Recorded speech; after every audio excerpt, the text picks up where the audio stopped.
Para poder hablar del tema, primero debemos conocer qué es una reforma. La reforma es un cambio que una nación realiza con el objetivo de mejorar la calidad de la educación y democratizarla. Además, busca elevar y transformar el sistema educativo nacional. La reforma educativa ha contribuido a estos cambios a lo largo de los años, aunque con variaciones según los diferentes gobiernos. Ahora hablaremos sobre la reforma educativa neoliberal. ¿Qué es? Esto es un cambio en la forma de organizar la educación inspirado en ideas del mercado. Se busca que las escuelas funcionen casi como empresas donde haya competencia entre colegios para mejorar la calidad. Para medir esa calidad se usan sobre todo pruebas estandarizadas que comparan estudiantes y escuelas con los mismos criterios. ¿Por quién fue dada? Fue dada principalmente por Alberto Fujimori, quien impulsó una reforma educativa de corte neoliberal. Esto promovió la expansión de colegios y universidades privadas, redujo la inversión del Estado y aplicó pruebas masivas de rendimiento. Además, se implementaron evaluaciones y contratos temporales para docentes, se enfocó el currículo en competencias y preparación para el mercado laboral, y se consideró a los padres como clientes, dándole más autonomía a los colegios. Una reforma educativa neoliberal es un cambio en la forma de organizar la educación inspirado en ideas del mercado. Se busca que las escuelas funcionen casi como empresas donde haya competencia entre colegios para mejorar la calidad. Para medir esa calidad se usan sobre todo pruebas estandarizadas que comparan estudiantes y escuelas con los mismos criterios. En este modelo, el Estado tiene un rol más reducido, es decir, interviene menos mientras que se le da más responsabilidad a cada estudiante, familia y maestro de su propio éxito o fracaso. La prioridad principal están en la eficiencia y los resultados académicos, dejando en segundo plano aspectos como la igualdad de oportunidades o la formación social y comunitaria. Reforma civilista, gobernado por Augusto Bernardino Leguía y Salcedo, una figura clave en la historia republicana del Perú. Nació en Lambayeque en 1863 y gobernó el país en dos periodos, en 1908 hasta 1912, luego en 1919 hasta 1930, siendo este el último conocido como el famoso Oncenio de Leguía. Su partido civil inició su carrera en este partido liberal, aunque luego fundó el Partido Democrático Reformista. Fue presidente por elección y golpe. En 1919, tras ganar las elecciones, dio un golpe de Estado antes de asumir formalmente. También disolvió el Congreso y se hizo reelegir varias veces mediante reformas constitucionales. Gobierno más largo del siglo XX. Gobernó por más de 10 años consecutivos, el periodo más extenso de un presidente peruano hasta el día de hoy. Reformas educativas de 1920 en su gobierno. Cambios estructurales. Se reorganizó el sistema educativo de nivel primaria, secundaria, técnica y superior. Se promovió la formación de docentes en enfoque técnico y práctico. Se introdujeron modelos educativos inspirados en el sistema norteamericano.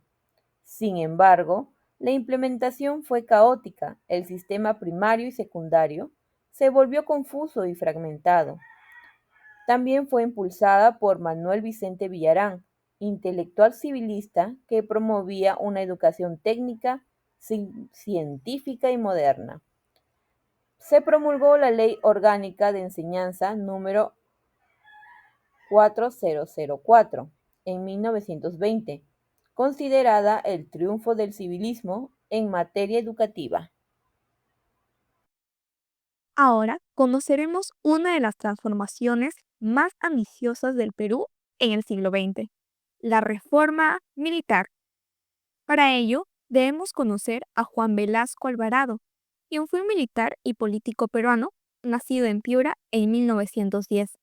En 1968, lideró un golpe de Estado que derrocó al presidente Fernando Belaúnde Terry e inició lo que se conoce como la primera fase del gobierno militar. Durante su gobierno, se realizaron profundas reformas, entre ellas la reforma agraria, la nacionalización del petróleo y la expropiación de los medios de comunicación, pero una de las más significativas fue la Reforma Educativa de 1972, aprobada en marzo de 1971. Esta reforma no fue solo pedagógica, sino también política y social. Velasco veía la educación como una herramienta para transformar la sociedad y acabar con siglos de exclusión, ya que antes la educación pública era una herramienta para mantener ignorantes al pueblo, facilitando su explotación. Su objetivo era garantizar el derecho a la educación sin discriminación, con enfoque humanista, gratuito, bilingüe y descentralizado. Una frase que a menudo se escuchaba en la radio o televisión era que ningún niño joven se queda sin estudiar, confirmando así su búsqueda por transformar la estructura de la educación. El nuevo sistema educativo incluyó educación inicial, básica, laboral y superior, y planteó un currículum integral que combinaba conocimientos, trabajos y orientación personal. Se promovió también la revalorización de la mujer, la coeducación y la oficialización del quechua. Sin embargo, la reforma enfrentó una fuerte oposición del gremio magisterial, además del burocratismo y la centralización militar, lo que llevó a su fracaso parcial. Más adelante, durante el gobierno de Morales Bermúdez, la reforma fue desmontada y en 1982, con Belaúnde, se volvió a una ley educativa similar a la de 1941. En conclusión, la reforma educativa de Velasco fue un intento de lograr que nadie se quedara sin estudiar, siendo este un cambio social. Sin embargo, no logró consolidarse por razones políticas y estructurales. Bien, pasamos a la siguiente diapositiva, la cual es propuestas vigentes, la cual propuse 4 ideas de estas propuestas que se han elaborado actualmente este año. Bien, la primera, Proyecto Educativo Nacional al 2036, PEN 2036. El plan busca orientar el sistema educativo hacia la ciudadanía plena a través de 10 estrategias clave, como la equidad y el financiamiento. Aunque el documento oficial ya esté aprobado y sirve de guía para otros programas, enfrenta el desafío de asegurar su continuidad política y presupuestal.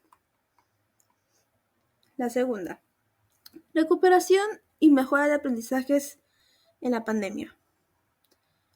Este programa busca elevar el rendimiento en la lectura, matemática y ciencia, enfocándose en la educación básica, especialmente en segundo y tercero de primaria y primero y segundo de secundaria. Aunque Perú mantuvo su desempeño en lectura y ciencia en PISA 2022, se registró un retroceso en matemática.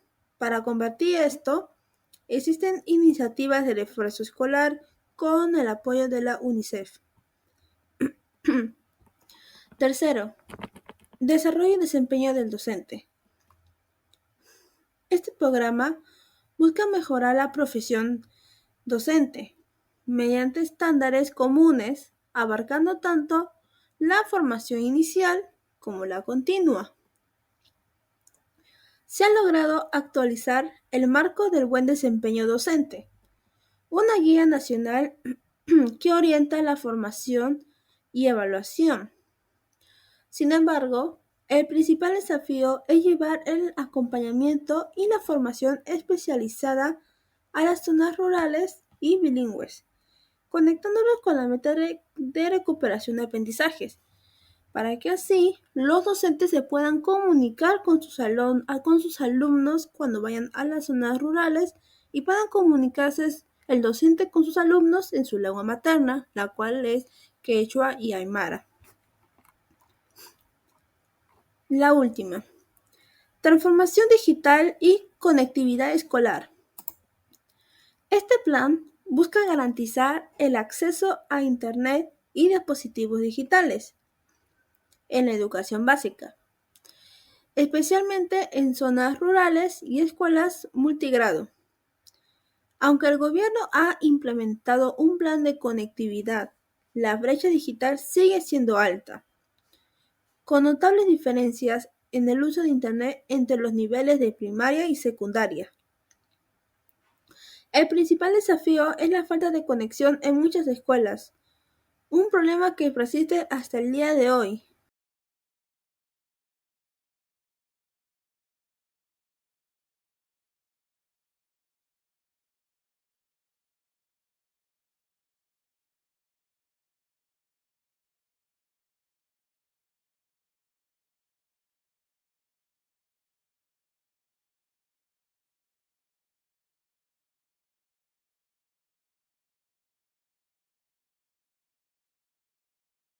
El currículo por competencias, que se usa en todos los niveles de la educación básica, la descentralización educativa a través de la SUGEL y direcciones regionales, aunque en la práctica esta descentralización es limitada. La creciente participación del sector privado en la educación, lo que ha llevado a una mayor privatización del sistema educativo. En resumen, la educación actual en el Perú es una mezcla de todas esas reformas. Algunas ideas siguen vivas y otras se han transformado o debilitado con el tiempo, como en este caso, qué reformas ya no están o se han perdido. A lo largo del tiempo, varias propuestas importantes de las reformas anteriores han sido eliminadas o abandonadas. De la reforma civilista ya no existen las escuelas técnicas nocturnas para obreros, que fueron una innovación para la época, pensadas en función de las necesidades de los trabajadores. De la reforma militar se perdió el enfoque humanista y transformador de la educación. También desaparecieron los núcleos educativos comunales, que permitían la participación activa de las comunidades en la gestión educativa. Este modelo buscaba integrar la escuela con la vida local, pero fue desmantelado tras el golpe de 1975 y en gobiernos posteriores.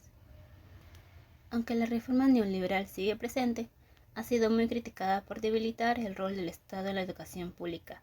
Se ha priorizado la eficiencia sobre la equidad, y muchas veces se ve la educación como un servicio comercial más que como un derecho. Ahora veremos una comparación sobre la educación de antes versus la educación de ahora. Antes, especialmente durante la reforma militar, la educación tenía un enfoque más social, comunitario y transformador. Se buscaba formar ciudadanos comprometidos con su país y su comunidad. Hoy, la educación se orienta más hacia el desarrollo de competencias para el mercado laboral. Se prioriza la empleabilidad, las habilidades blandas y técnicas, y la eficiencia de los resultados. La participación de las comunidades antes era mucho más directa. Hoy, aunque existe una descentralización en el papel, en la práctica muchas decisiones siguen tomándose desde el nivel central y la participación real de padres, docentes y estudiantes es limitada. En cuanto al acceso, hoy hay más cobertura educativa que antes, pero persisten grandes brechas entre zonas urbanas y rurales, así como entre instituciones públicas y privadas. Finalmente, hoy se reconoce la diversidad lingüística y cultural de Perú a través de la educación intercultural bilingüe. Sin embargo, en la práctica aún no se aplica de manera efectiva en todas las regiones donde debería implementarse. Para concluir, el sistema educativo peruano actual En conclusión, el sistema educativo peruano actual ha heredado elementos de distintas reformas del pasado, aunque se han logrado avances importantes como el reconocimiento de la diversidad cultural y la ampliación del acceso. También se han perdido propuestas valiosas que buscaban una educación más humana, participativa y transformadora. El desafío sigue siendo construir una educación de calidad, que no solo enseña a competir, sino también a pensar, convivir y transformar la sociedad.